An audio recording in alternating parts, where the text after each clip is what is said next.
ایک بہت بڑے محدث ہوئے ہیں سید دیدار علی شاہ صاحب الوری رحمت اللہ، بہت بڑے سچی مچی کے محدث تھے اور سید زادے تھے۔ مولانا فضل الرحمان گنج مراد آبادی رحمت اللہ علیہ سلسلہ نقشبندیہ کے امام صوفی ہوئے ہیں، ان کے مرید تھے، خود بھی عالم تھے، دو بیٹے عالم تھے، ان کے بیٹے اعظم پاکستان ہوئے سید ابو البرکات شاہ رحمت اللہ علیہ، وہ خلیفہ تھے اعلیٰ حضرت، بڑے لوگوں میں ان کا نام تھا۔ سید دیدار علی شاہ صاحب رحمت اللہ علیہ کے دوست تھے سید نعیم الدین مراد آبادی، وہ مراد آباد میں رہتے تھے۔ سید نعیم الدین مراد آبادی بھی اعلیٰ حضرت کے خلیفہ ہوئے۔ دیدار علی شاہ صاحب کہتے ہیں میں اکثر سید نعیم الدین صاحب سے ملنے جاتا تو وہ مجھے فرماتے آؤ تمہیں حضرت شیخ احمد رضا کے پاس لے کے چلو۔ تو ان کی عمر بھی کچھ اعلیٰ حضرت سے بعض لوگ بتاتے ہیں کہ زیادہ تھی سید دیدار شاہ صاحب کی، سید بھی تھے، محدث بھی تھے، عمر بھی زیادہ تھی۔ کہنے لگے میں کیوں جاؤں، میں کسی مولانا کے پاس کیوں جاؤں، یہ مشکل ہوتا ہے نا، میں کیوں جاؤں۔ 2 4 5 دفعہ انہوں نے کہا، کہنے لگے میں نے نہیں جانا۔ کہتے ایک دن میں الور سے ملنے گیا ان کو مراد آباد، تو وہ بکسہ وغیرہ باندھ کے تیار بیٹھے تھے۔ میں نے کہا کہاں جا رہے ہو؟ کہنے لگے میں بریلی شریف جا رہا ہوں۔ کہنے لگے یار سید ہو کے عالم ہو کے آپ وہیں ہر وقت پہنچے رہتے ہیں۔ کہنے لگے یار ایک مہربانی کر، آج چل تو صحیح میرے ساتھ، تو اجے میرا محبوب نہیں ڈٹھا، تو اجے تو ڈٹھا ہی نہیں تے تینوں کی پتا ہو بھائی، تو ڈٹھا ہی نہیں، تو اجے میرا محبوب نہیں ڈٹھا جنوں ویکھ کے چن شرماوے، جے رکھے ہاتھ نال پھلاں تے ہاتھ پھلاں دا مان وداوے، ادھی راتی چن چڑھ جاندے جدو جلوہ فرماوے۔ کہا چل تو صحیح یار۔ تو سید دیدار شاہ صاحب کہنے لگے میں نے سنا ہے ذات کے پٹھان ہے، طبیعت کے سخت ہے۔ کہنے لگے یار چل تو صحیح، ذات کے پٹھان ہے طبیعت کے۔ کہتے دونوں کے درمیان بات ہوئی پر سید صاحب نے مجھے تیار کر ہی لیا، میں بریلی شریف چلا گیا۔ فرماتے ہیں جب ہم بریلی شریف پہنچے تو رضا مسجد کے اندر نا عصر کی جماعت ہو رہی تھی۔ سید نعیم الدین صاحب رحمت اللہ علیہ کا وضو تھا، وہ جماعت میں شامل ہو گئے تو مسجد کے باہر کنواں تھا، میں وہاں چلا گیا وضو کرنے کے لیے۔ تو ایک چھوٹا سا بچہ تھا 8-10 سال کا، اس نے پانی نکالا ہوا تھا وضو کرنے کے لیے۔ سید دیدار شاہ صاحب کہتے ہیں میں نے جلدی سے جا کے نہ پانی اٹھایا، میں نے کہا کوئی خادم ہے نمازیوں کو وضو کراتا ہے، میں نے پانی اٹھایا تو بچہ کہنے لگا بابا جی اجازت تو لے لو پہلے۔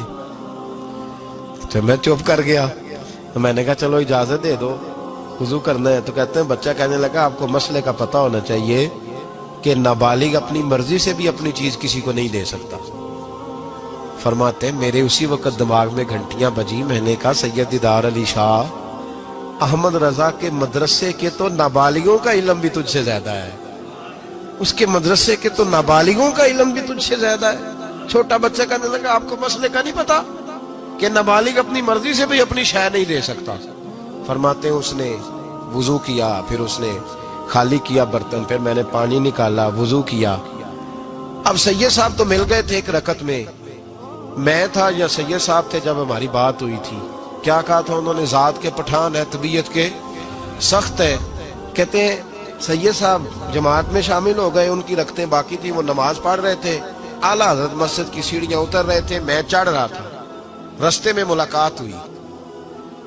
تو فرماتے ہیں فاضل بریلوی نے سید سمجھ کے میری بڑی قدر کی، انہوں نے جو جھک کے سلام کیا اور میری دست بوسی کی اور مجھے سینے سے لگایا تو میں ان کی طبیعت پہ حیران ہو گیا، سنا کچھ تھا اور پھر کسی نے تعارف بھی نہیں کرایا، میری آنکھیں دیکھ کے سمجھ گئے سید زادہ ہے۔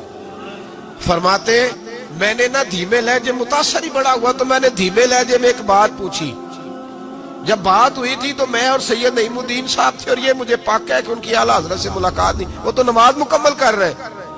فرماتے میں نے پوچھا اعلیٰ حضرت سے حضور طبیعت کیسی ہے؟ تو مسکرا کے فرمانے لگے طبیعت کا کیا بتاؤں، ذات کا پٹھان ہوں، طبیعت ذرا سختی ہے۔ کیا بتاؤں تمہیں طبیعت کا، ذات کا پٹھان ہوں تو طبیعت ذرا سختی ہے۔ فرماتے ہیں بس میرے وجود پہ تو بجلیاں ہی دوڑ گئی، میرا تو حال ہی غیر ہو گیا۔ حال ہی اولیاء کیا ہے؟ جواسیس القلوب، او بھائی یہ تو دلوں کے جاسوس ہوتے ہیں، انہیں تو خبر ہوتی ہے پہلے سے، پتہ ہوتا ہے۔ فرمانے لگے بس ذات کا چونکہ پٹھان ہوں تو طبیعت ذرا سختی ہے۔ فرماتے ہیں میں نماز پڑھ کے لوٹا، ان کی خدمت میں بیٹھے، میں تو انہی کا ہو گیا، مجھے تو خرید لیا، تیری پہلی نظر کا وار توبہ۔ دل اب تک دعائیں دے رہا ہے. کہتے ہیں بس میں تو انہی کا ہو کر رہ گیا, اب حال بڑا منفرد ہو گیا.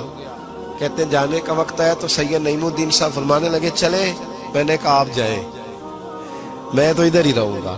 اعلیٰ حضرت رحمت اللہ علیہ بصیرت کی روشنی, تقوی کی, اور ساری زندگی دس کہہ دیا رسول اللہ سے پیار کرو, نبی پاک سے ساری. اور پتہ ہے زندگی کیا تھی فاضل بریلوی کی؟ نعمتیں بانٹتا جس سمت وہ ذیشان گیا, ساتھ ہی منشی رحمت کا قلم دان گیا. انہیں جانا انہیں مانا نہ رکھا غیر سے کام, للہ الحمد میں دنیا سے مسلمان گیا. اور مدینے جاتے تھے تو در رسول پہ کھڑے ہو کے کہتے تھے چمک تجھ سے پاتے سب پانے والے, میرا دل بھی چمکا دے چمکانے والا. میں مجرم ہوں آقا مجھے ساتھ لے لو, کہ رستے میں ہیں جا بجا تھانے والے. اور پھر تڑپ اٹھے کہنے لگے جھوٹے ہیں جو محبوب کی زندگی کے قائل نہیں. تڑپ اٹھے, دو قسمیں اٹھائی ایک شعر میں, کہنے لگے تو زندہ ہے واللہ, تو زندہ ہے واللہ, میری چشم عالم سے چھپ جانے والے. فاضل بریلوی رحمت اللہ علیہ نے ڈھانگی بدل دیا, رانگی بدل دیے, عشق رسول کی تحریک بن گئے اعلیٰ حضرت. جہاں ان کا نام آئے گا ساتھ حضور کی نعتیں بھی آئیں گی, جہاں ان کا نام آئے گا حضور کے حسن و جمال کا تذکرہ بھی آئے گا, جہاں ان کا تذکرہ آئے گا وہاں محبوب کی غلامی کا ذکر بھی آئے گا. اعلیٰ حضرت کا جہاں ذکر قیامت تک کیا جائے گا تو لوگوں کے دلوں میں جو چیز حرارت بن کے ابھرے گی وہ رسول اللہ کی محبت ہوگی. میں اکثر کہتا ہوں ہے یہ پیغام حضرت احمد رضا, بارگاہ نبی کے رہو بابا.